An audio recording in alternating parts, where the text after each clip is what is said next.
How did you meet Emmett? We met through Pretty Sick. That was a Facebook group that was for like chronically ill queer femmes. There was kind of a tight-knit circle of people that knew each other from that group. That I knew Emmett before he moved to Philadelphia. He was in the group, and then that I met up with him when he came. That was one of the reasons why I was drawn to him, especially around the time that we started talking was around when I came out and I was trying to explore my own identity. And Emmett was one of the few kind of trans masculine people I felt like I could relate to. Maybe we even met on Tumblr then. Actually, that would be likely. It's possible that I brought him into the Pretty Sick group because I had a pretty big Tumblr presence, a lot of followers, and ended up connecting. I did a lot of work that was kind of advocating for young people with chronic illness. And so I met a lot of people on Tumblr, and then I would kind of end up pulling them into my social circles, and they would end up in my Facebook group. I think we probably did meet on Tumblr, and maybe I introduced him to the group probably around 2015. He was very present and very visible in these communities. He had a multifaceted experience. Sometimes he was asking for support. So he definitely never took any nonsense in terms of advocating for himself. I know that he advocated a lot for wheelchair users and accessibility, different types of disability acceptance. I mean, partially because of the group that we were interacting in were makeup tutorials. Like there was a lot of, this is this brand of makeup that I like, or how to put it on, or there was a real progression from the earlier days where he was more of a group member, like makeup tutorials and posting about problems going on in his life, to towards the end when he was much more of a community figure, activist. One of the things I miss about that Facebook group, it didn't just create individual friendships, it created a community where you weren't just interacting with people one-on-one, but you were actually interacting in this group format. People would have their posts and it would be the same set of people replying. And then at a certain point, because we actually lived nearby, we did end up meeting up in person, but we would meet up and go shopping. We went to Pride. So we were able to also have face-to-face meetings as well. Into the big Uniqlo in Center City, which was this just massive place. That day, we also went to thrift shops and wild places as well.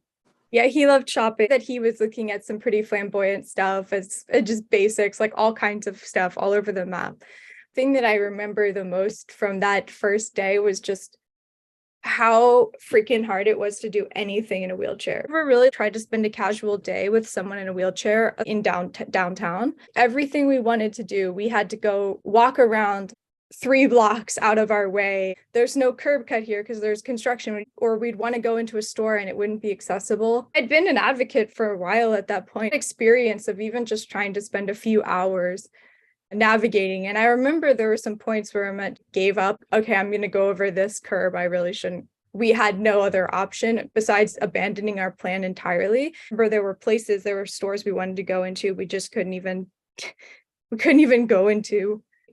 I was already working in advocacy, and I had experienced, some of my own issues in terms of access. This was just another level of realizing the level of disruption, my first kind of experience of it, as opposed to academically knowing that it's a thing that happens. Like, it was happening to me because if we couldn't go into the store, I didn't go in either. And if we had to walk around 3 blocks, I'm walking and I'm exhausted too. It was causing me issues as well because I'm now walking 3 times as much trying to keep up. If I remember correctly, you have EDS too? I do. Yeah, I have hypermobile type, but that's what I've been diagnosed with. I'm trying to remember if I helped Emmett get diagnosed. I helped a lot of people get diagnosed with EDS. I would guess probably a few dozen people, especially in the Philadelphia area, because I had kind of done a lot of networking, and I had a set of doctors if I recommended to people. I was on Tumblr, and on Facebook telling people who are complaining about certain sets of mysterious symptoms, like, hey, you need to get screened for this. Things have gotten better now, but there was such a lack of patient-friendly resources. Well, I had spent a lot of time actually reading scientific journals and finding this stuff. And so I had kind of put together some more friendly, patient things people could actually understand. I would give to them. I may have helped him with some of this process. Or at the very least, I was his friend, posting a lot of awareness posts and not shutting up about it around the time that he got diagnosed. No, he was sharing about it on social media. And that's how I think I learned about it.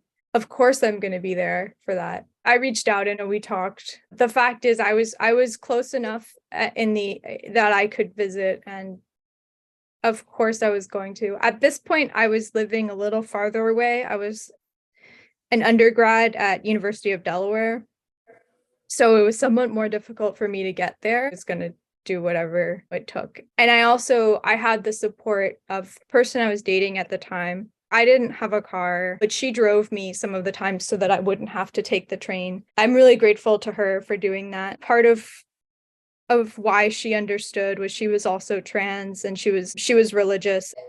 She kind of understood how to manage the situation and what needed to be done more than most people in their early 20s would understand.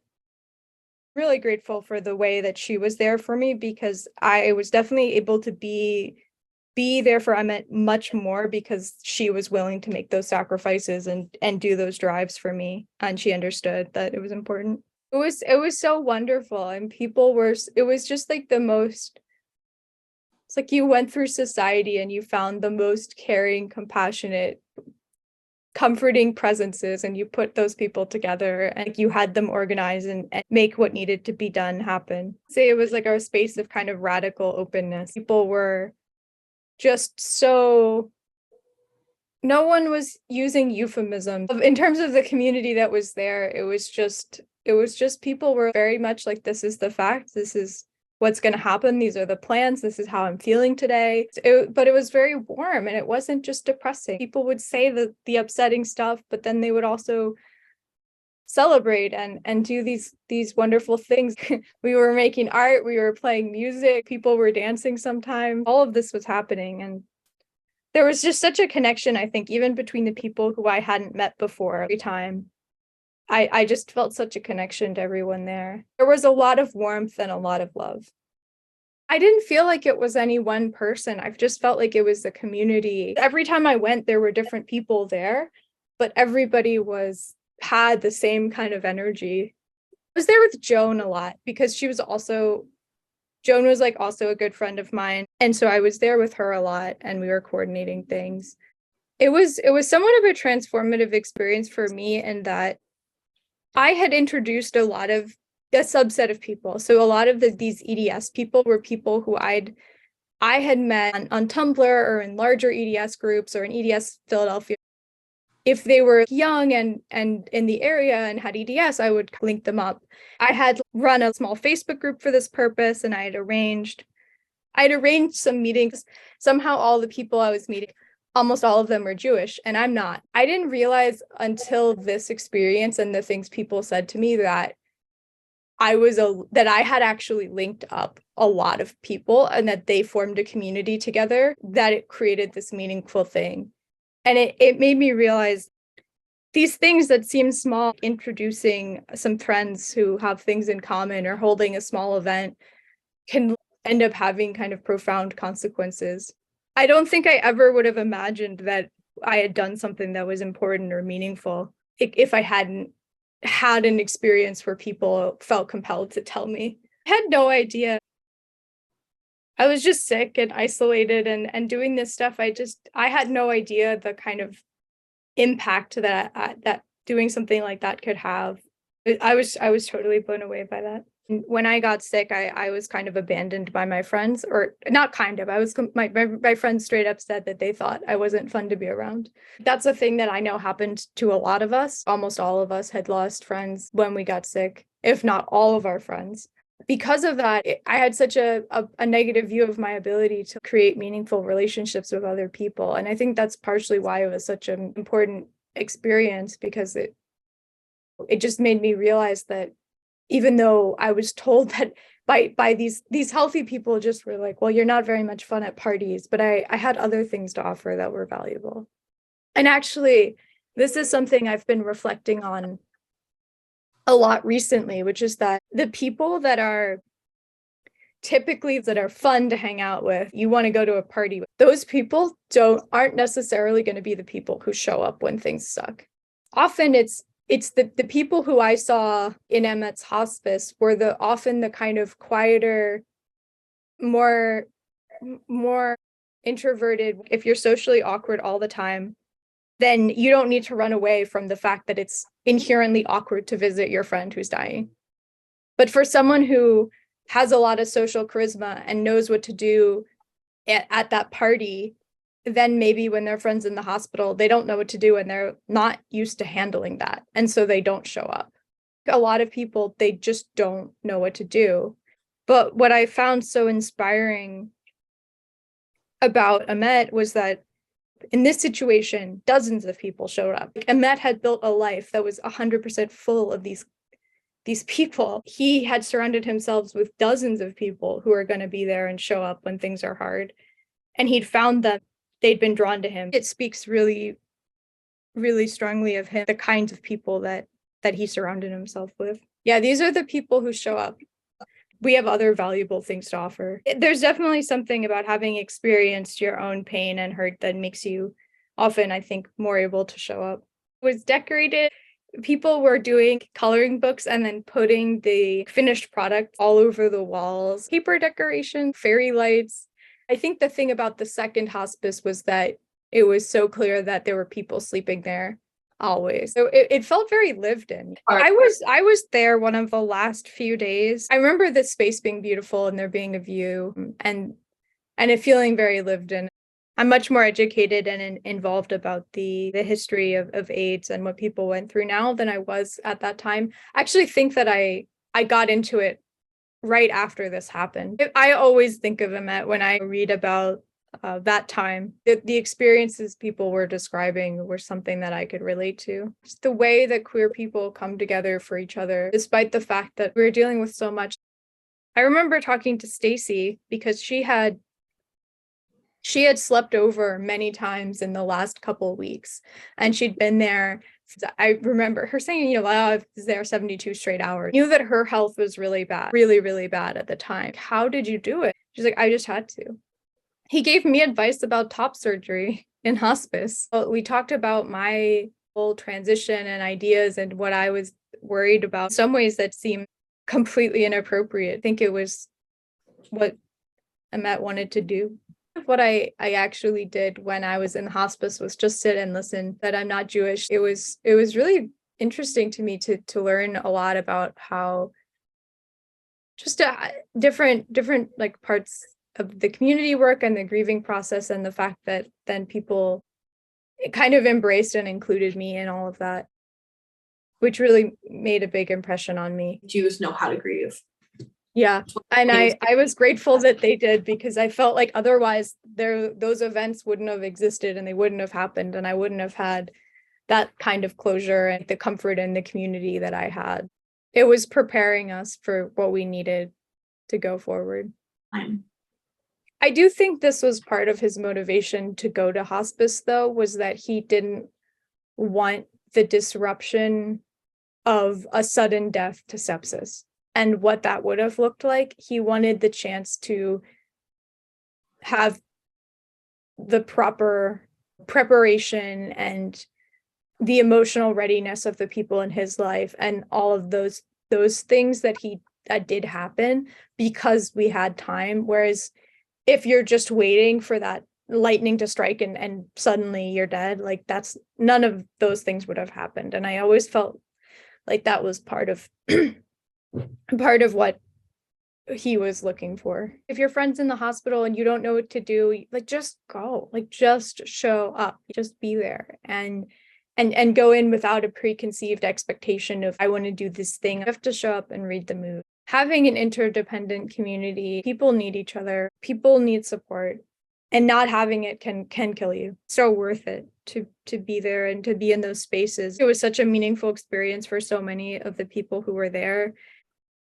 I think there were just a lot of people who are used to speaking openly about hard topics. And so having some people like that helps everyone be comfortable. And I think the people who were interested in showing up or even just interested in being friends with Amet were probably already the kind of people that have those inclinations. But there were a lot of people who were just willing to look death in the face and just talk about it and talk about how people were feeling and have this real honesty and openness and warmth. I think that skill was essential. People just being willing to model hard conversations and that radical openness was really important. But when I was there was almost always some small things that I would do. I would go out and pick up food or pick up supplies. I would run down to CVS and I got the gloves to help dye his hair. You got a face mask or a cold compress, a specific kind of drink he wanted. I would often offer to be the person to go and grab things when I was there. I remember Joan coming with me. I remember Kit coming with me. I think Kit also went by herself and did these things because she didn't know the people there and she wanted me to have the time. So I think she also grabbed things and did things for people. I remember helping with just straightening up, trying to make the space look nice, trying to help out with whatever was going on. I helped out with some decorating efforts that were going down at various points.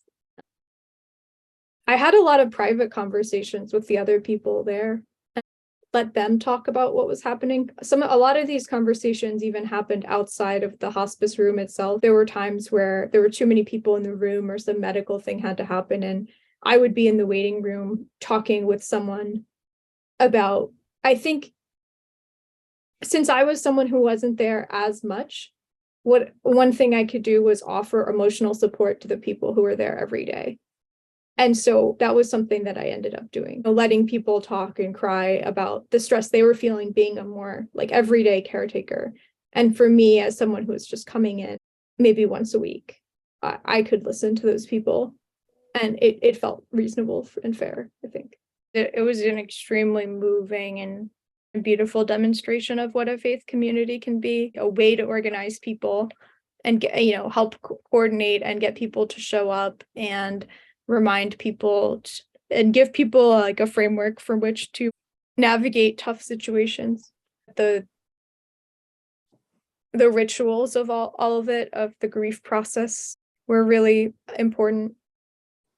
And it also just made me realize the connections that people had. A lot of the ways that people were tied together in that room was through faith. You never know which little small act that you do will end up being remembered by someone in a moment like this. At one point, I just drew Emmett. His parents, they've told me that they actually have that drawing in their house still. And I would have never, ever expected like that. There's a million other things that for someone might have been a small conversation that they had with me that they didn't think was important, might be one of the things that like has stuck most clearly in my mind. And I've often been surprised by the way the small things have ended up being significant in this whole journey. That was a real lesson that I learned. Yeah, that was one of the things I learned was that, okay, maybe I knew a few of those people, but then this hospital room was filled with dozens more. There are more people out there like that, even if it feels like you're the only person in the world going through these experiences. Ahmet and the people around him really made everyone who showed up feel valuable. Like I was there so much less than so many other people, and yet everyone told me that what I did was valuable and important. Like Amet told me that, but so did all of the other people who were there almost every day. And they told me that it was valuable and important that I was there and that I was showing up, and they thanked me for being there. That's such a gift. I was being pulled in and told that I was an important part of it. And people, I think there was a lot of acknowledgement of what people had done. People's roles were often called out and acknowledged, and being like, hey, this person has been really great at doing this, or they helped create this, or they did this thing, or were really appreciative of whatever. Like there was a lot of acknowledgement and gratitude and people being seen in that space.